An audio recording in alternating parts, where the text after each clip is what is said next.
Qala Syekhul Musannifi rahimahullah wa nafa'ana bihi wa bi'ulumihi wa bikum fid dharaini amin. Wa bihi wa ilaihi qal bismillahirrahmanirrahim. 13 sukutul ma'mumi wa insatuhu li qiraati imamihi ila akhirih wallahu a'lam bishawab. Hadirin jamaah sekalian, sebagaimana telah dijelaskan bahwa di dalam salat itu ada namanya surutu wujubis shalah, ada lagi surutu sihatis shalah, ada lagi arkanus shalah, ada lagi sunanus shalah. Itu fardu ain, kita wajib untuk memahaminya dan mempelajarinya ya, supaya kita bisa salat dengan cara yang benar. Faqulu man bi ghairi ilmin ya'malu a'maluhu mardudatun la tuqbalu ya. Apalagi salat yang menjadi kewajiban utama kita gitu ya. Kita ulang-ulang terus enggak apa-apa gitu ya, sebab masih banyak yang belum mungkin kelupaan dan mungkin juga belum kita pelajari. Seperti dalam salat, dalam masalah sunnah ini dijelaskan oleh ulama, sunnah di dalam salat itu lebih dari 1000 macam. Kapan kita sempat untuk mempelajari satu persatu. Nah, di sini kita hanya sebagian aja gitu ya.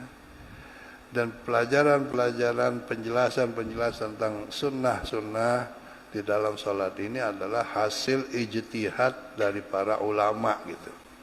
Kalau kita ada orang mengatakan kita kalau ibadah harus berpegangan hadis Quran, iya memang, cuman apakah kita bisa memahami atau enggak gitu. Jadi para fuqaha, para mujtahidin dengan sangat luar biasa ya, bersungguh-sungguh dan juga diberikan kemampuan oleh Allah sehingga para ulama ini dapat merumuskan ya, dapat menjelaskan ya, menuntun kita supaya bisa memahami cara ibadah, yaitu dikelompokkan gitu. Ini termasuk arkanus shalah umpamanya gitu. Ini termasuk sunanus shalah gitu. Kalau kita sengaja cari hadis Qur'annya nggak bakalan ketemu gitu. Jadi sangat aneh kalau orang kepengen bisa ibadah tapi tidak mau ikut ulama gitu. Kapan juga dia nggak tahu tuh. Ya. Artinya kesulitan sendiri gitu. Akan sangat kesulitan gitu.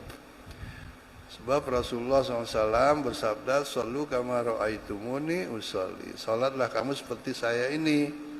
Saya sholat begini ya kamu ikutin aja. Nah, ulama telah meneliti semua itu, maka di dalam sholatnya Rasulullah SAW itu ada yang hukumnya sunnah, ada hukumnya wajib gitu. Yang sunnah yusabu fa'iluhu, kalau kita kerjain dapat pahala. Wala yu'aqabu tariku, kalau kita nggak kerjain ya nggak apa-apa, nggak dosa gitu, nggak salah gitu ya. Oleh karena itu alhamdulillah kita bersyukur ya, kita tuh diajarin oleh guru-guru kita dengan cara-cara yang seperti ini, yaitu sehingga kita lebih mudah untuk bisa mengerti. Nah, di dalam masalah sunanus shalah masih banyak yang belum dibahas, mungkin juga sudah pernah sebelumnya, yaitu yang ke-13 sekarang. Yang ke-12 al-jahru fi maudhi'ihi. Sunnah ketika salat itu dibaca dengan bersuara di tempatnya, yaitu salat subuh, salat maghrib, salat isya, dan salat Jumat. Itu sunat bil jahri gitu ya. Kalau kita tidak membaca dengan suara ya nggak apa-apa juga ya, cuman dikatakan makruh gitulah ya, makruh sampai ke tingkat makruh kalau sampai disengaja gitu. Yang artinya dia bisa tapi tidak dilakukan. Dan kalau kita mempelajari tentang pentingnya suara ini yang harus dikeluarin, itu memang Masya Allah luar biasa faedahnya gitu ya. Gunanya orang itu kalau membaca sesuatu dengan suara yang keluar. Seperti kita baca koran, baca Quran, baca apa itu, kalau bisa jangan kagak keluar suaranya. Sementara kalau kita di dalam sholat tidak dianjurkan bil jahri, tapi tetap suaranya harus keluar, terutama ketika mengucapkan lapas-lapas yang hukumnya termasuk rukun sholat, ya, seperti Fatihah gitu. Itu rukun, itu harus ada suara yang keluar, kalau enggak sah. Ayusmi'a nafsahu gitu, supaya dirinya sendiri dengar gitu. Kalau sampai tidak terdengar, maka sholatnya bisa enggak sah gitu. Apabila berkaitan dengan rukun. Di dalam sholat rukun qauli itu ada 5. Takbiratul ihram, membaca Fatihah, tasyahud akhir, jangan salah, tasyahud akhir itu yang wajib, yang rukun. Tasyahud awal sunnah. Kemudian membaca sholawat kepada Rasulullah SAW. Dan yang kelima, mengucapkan salam pertama. Rukun qauli cuma itu aja tuh, diutak-utik kemana juga. Kalau menurut mazhab Syafi'i ya itu.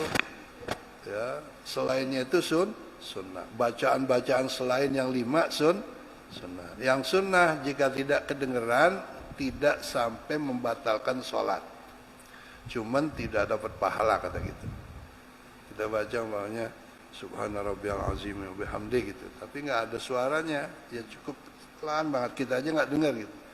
Tetap sah sholatnya, cuman tidak diberi pahala, kata gitu. Sebaiknya keluar suara. Subhana rabbiyal a'la wa bihamdi, ya.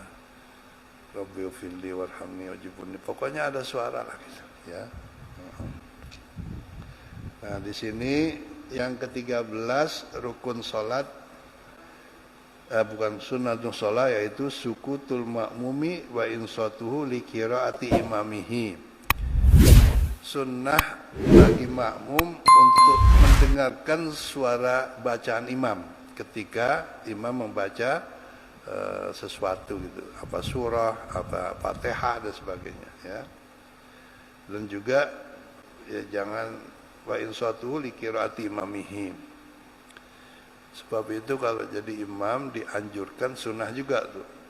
Begitu habis baca Fatihah kan dilanjutkan oleh makmum untuk membaca Fatihah. Sunnahnya setelah imam selesai baca Fatihah dulu, ya. Ini kalau yang bil jahri, ya, yang kedengeran.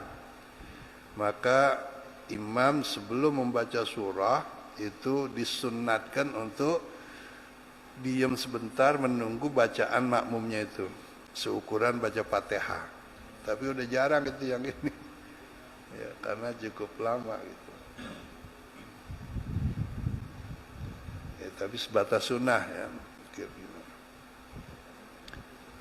Yang ke-14 qiraatul Fatihati lil ma'mumi ba'dan ta'min. Sunnah aja gitu, ya. Makmum membaca suratul Fatihahnya setelah imam selesai membaca Fatihah, ya. Jadi qiraatul Fatihati lil ma'mumi ba'dat ta'min, setelah waladhdallin amin baru baca Fatihah. Tapi di sini nanti ya karena sunnah, kalau imamnya memang biasanya bacaannya cepat, ya sebaiknya ya baca Fatihah, jangan nungguin imam amin. Karena berdasarkan kebiasaan nggak bakalan keburu gitu. Jadi baca aja deh, imam baca kita baca. Diselamatkan baca Fatihahnya gitu.